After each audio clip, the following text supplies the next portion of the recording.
God's story, your life. Unfolding short stories. My husband and I were both Americans, but we met in Beijing, actually, as college kids. And we finally got married in 2008 and moved to Shanghai together. And we had 3 biological children. And then there's a lot of adoption advocacy in China. A lot of children were adopted from foster situations. And so we never thought that we'd adopt, and if I'm honest, I think deep down in my human nature, I thought, I have 3 biological children. How could I love someone more, than my babies, right? So anyway, I'm in this group for adoption advocacy, and it was started by a good friend of mine. And they ran a nonprofit that did super interesting work. They basically tried to place children in homes before they were sent back to their home orphanage, like somewhere in the middle of nowhere, China, because you lose track of the kids once they're sent back to the home orphanage after they have these healing surgeries that only the best hospitals in Shanghai can really take these hard cases for these kids. And I saw this picture of a little girl. I immediately started to just tear. Like, it's hard to explain, cry, but just tear. Like, my face was just running. And so we were able to donate to her surgery. And that gave us an in to how she was doing. And I thought at that time, man, what if? And I was like, I can't. I'll have a baby. They're about the same age. Like, there's no way I could. That was the first little inkling that God was beginning to work on my heart for adoption. And so flash forward about 9 months till October, we lost touch with this little girl. Her name was Baby Snow, and she was fostered out of the system. And I was heartbroken because part of me, I think deep down, was like, that's my baby. Like, how is she gone? Like, what were you doing, God? Right? Like, you're messing with me. You're messing with my emotions. So about a month later is when I'm in bed on my phone looking at this picture of this little girl. So I took the picture and I sent it back to Dr. Mai and I said, who's this child? And she goes, oh, she's a heart baby. She came a couple months ago. And I said, no, what's her name? And they said, well, we've named her Grace. Here's the interesting thing about that name. Before we were even married, my husband and I were dating, but God speaks to me in dreams. And so I dreamt that we had twins. And so when I was pregnant with my first daughter, she was a single baby. And I was like, we'll have more, right? No big deal. Second daughter, single child. Third daughter, single child. And so I go, I must have read it wrong, right? How many times do we get a message, an image from God and go, I must have interpreted that wrong? The name Grace was going to be my daughter's first name, didn't stick. My second one was going to be her second name, didn't stick. My third one, it was going to be her first name, didn't stick. But Grace was in all of our girls' names at some point. So I hear that her name is Grace. And I say, well, what's her condition? And my friend says, severe congenital heart disease. And so I'm texting her, bawling. And I said, okay, Mai, we'll take her. Short-term foster. I was like, did you ask your husband yet? And I was like, I'm going to go do that right now. So I go out, I'm sobbing, and I take my phone and I say to my husband, can you read from here down, And so he reads very slowly because he reads for detail and I'm dying, And he goes, short-term foster? And I said, babe, short-term foster. And he goes, okay. And I was like, okay. So I, at that moment, say to God, okay, silently, I think that's my baby. But if you think that's my baby, then you work on him.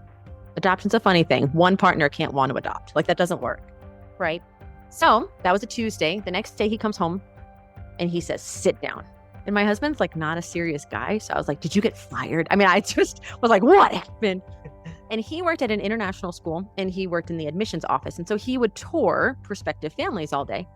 And he says to me, so I almost told the family that we have 4 daughters today. So when do we get her?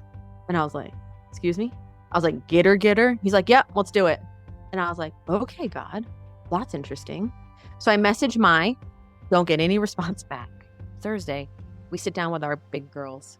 We show them her picture, and my oldest, who's 6 at the time, looks at it and goes, Grace, huh? Okay, we'll take her.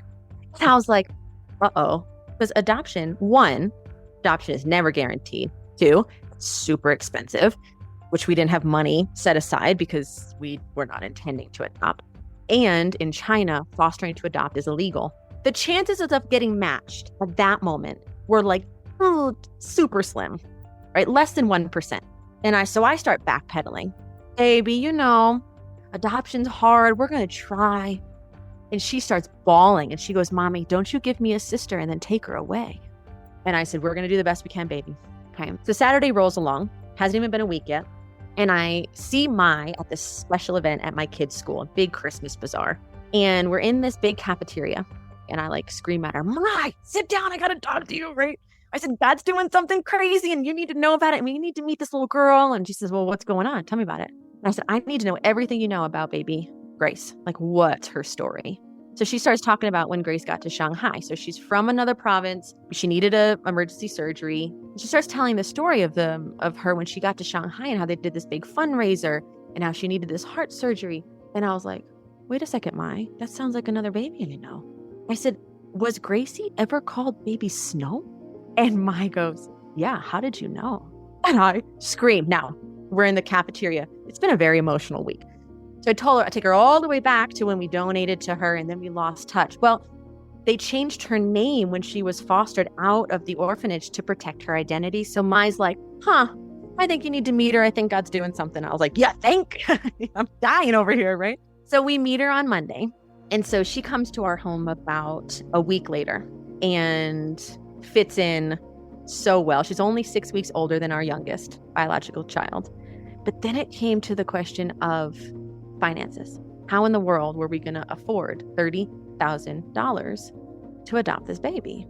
So I make a big, long list of fundraising ideas and take it to my friend who's like this event planning extraordinaire. And I say, hey, what should I do first? And she reads it and she's kind. And she kind of slides it back across the table at me and goes, well, you can do any of these after you ask for the donations.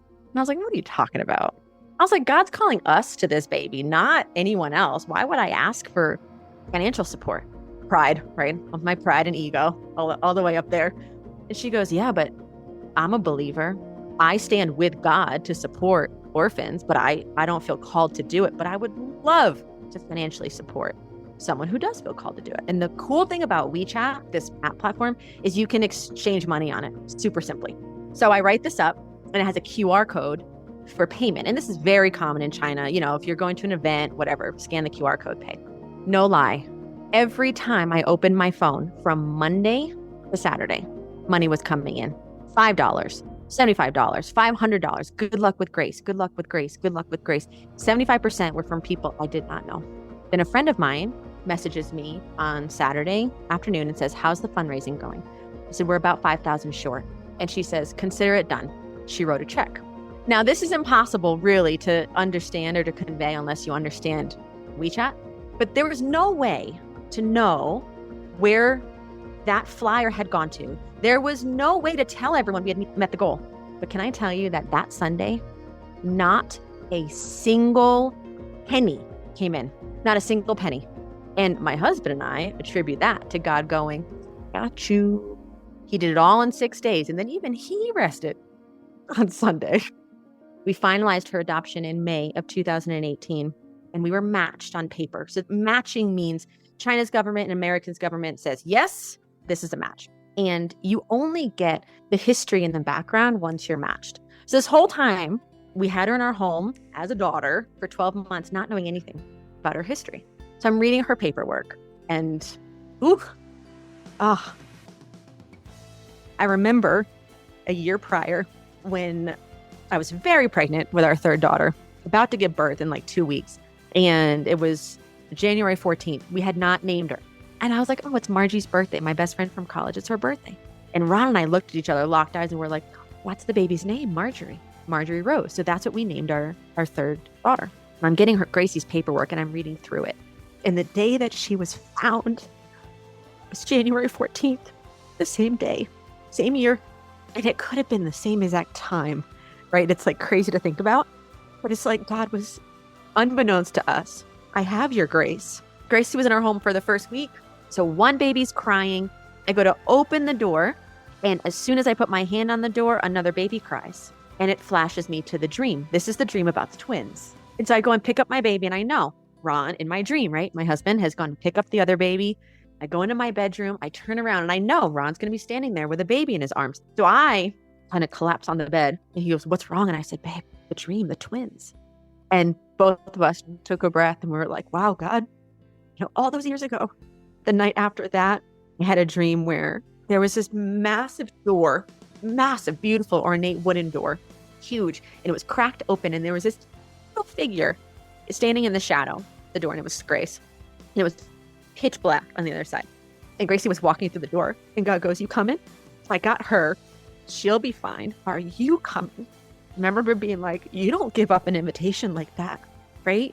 Like, it's scary as all get out, right? Every sign is pointing to, don't do this. And yet God extends his hand. He goes, "Are you coming?" I suppose my encouragement would be, if you're invited, do it, because you're going to get tons of moments that you'd miss. 100% you'd miss. The Unfolding is a Wow God production, a ministry of the University of Northwestern St. Paul. Discover more at wowgod.com.